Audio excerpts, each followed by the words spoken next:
Hello, my name is Ernie Vecchio, author, trauma psychologist, and mentor, inviting you to join me on the Heart is Compass podcast. As is always the case, the path forward is inward. I will see you on the inside. I had this experience where I connected with what felt true to me. And then I found out later, after being forced to go to church, this is what people are calling God. I believed, no, it wasn't even a belief, it was a direct experience of what felt true to me. Mm-hmm.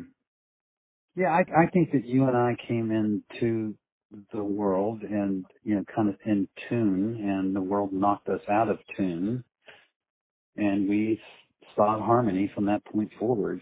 Oh, that's a good way to put it. Where I got a bloody nose because my getting knocked out of tune was a little harsher than yours. That's the only thing that set us apart, really. But what's cool about that is everybody undergoes this idea of division and separation. Everybody undergoes it. There's no way to escape it. That's what it means to be here.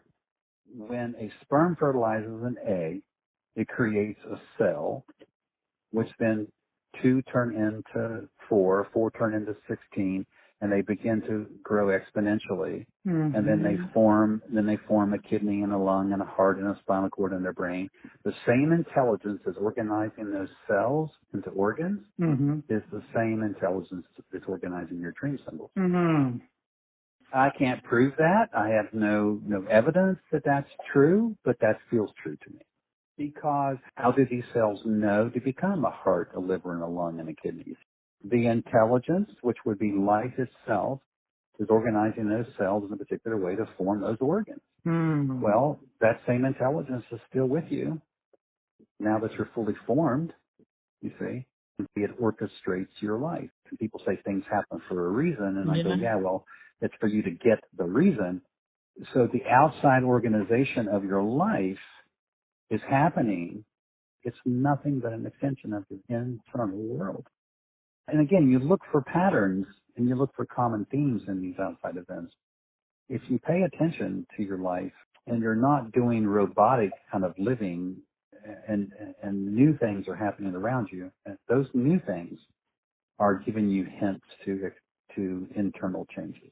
And that has to be reciprocal. Yeah. But again, like I said, I can't prove that intelligence that forms cells into organs is the same intelligence that's organizing your dream symbols, but it makes perfect sense to me. Mm-hmm. And what are you if you are not just an animated version of life? The heart idles and the ego is in an anxious state. So you have these competing forces that is this dynamic, always moving, always changing kind of entity that you are. How's it not orchestrating? How's it not intelligent in what it's doing? So, I mean, we all become somebody else until we become ourselves. Mm-hmm. And, the natural thing to do is become our parents. And so we take a little bit of that, and then we go out and we attach to characters, and we adopt characterological traits of other people that we like, and we reject the ones we don't like. And so we just kind of become somebody else until we become ourselves. Mm-hmm. And it's got to be intolerable for you to change. And that's the interesting part about it is that the important thing, if you don't wake up, then whose life have you lived?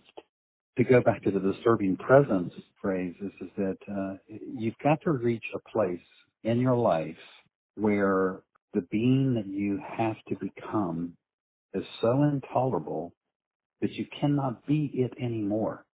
And then you will attach to being what you were intended to become.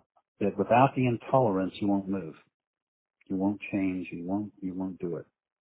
And so if an external event doesn't throw you there, if left to random chance, it's going to take 69 years for you to get here. If the being that you had to become is so intolerable that it pushes you to let go of that being to become what you were intended to become, then you're going to get here sooner.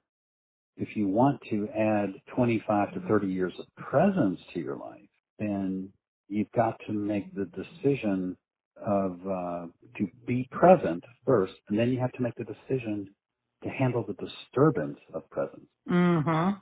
And that's the myth that they're selling everybody, that you get to a place of enlightenment, you get to a place of self-recovery and self-discovery and empowerment, and somehow the disturbance stops. And it doesn't. It doesn't stop, because then you'd be on a different planet. The only way you're going to get away from the disturbance of the collective ego is literally get in a spaceship and leave this planet. The beauty of that map to becoming that I put together is that it's telling you that these are the stages you're going to go through naturally to get to your best level of wisdom, or your best level of consciousness. And that's only if you're paying attention, and that's only if you're learning adversity at some level. What my work is saying is, would you like to have 69 years of wisdom at 30? Would you like to have 69 years of wisdom at 40? Yeah. Because that's really what this work is offering. You arrive as you were intended to arrive, and you become what you were intended to become sooner than just random chance. It's 3 times faster if you're doing the work. This robust travel is 3 times faster if you're doing the work to get here. It's only hard during labor and delivery. Once you arrive, once you are birthed in this present tense existence, now it's just living and growing. Living, growing, and becoming. There's no labor. Sounds daunting. Well, that's just the labor. The labor part is brief, and it's only painful for just a brief moment. And what's on the other side of it is life. And what you're saying in that, and how to create that in your life, how to become that, that would truly evolve humans. That would be a true evolving. Exactly. That is true evolution. It's one thing to be alive. I think it was Joseph Campbell who said, it's one thing to be alive. It's another thing to feel like you are alive. What good is presence without the aliveness?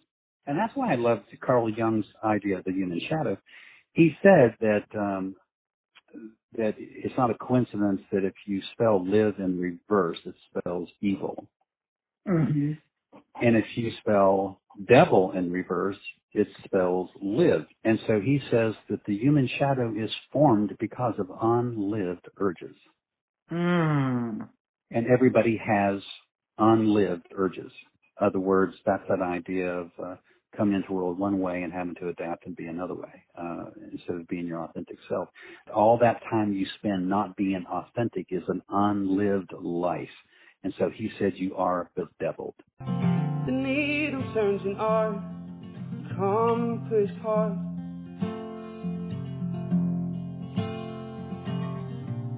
Do you ever get the feeling it's pointing to the start of something so much bigger, so much better?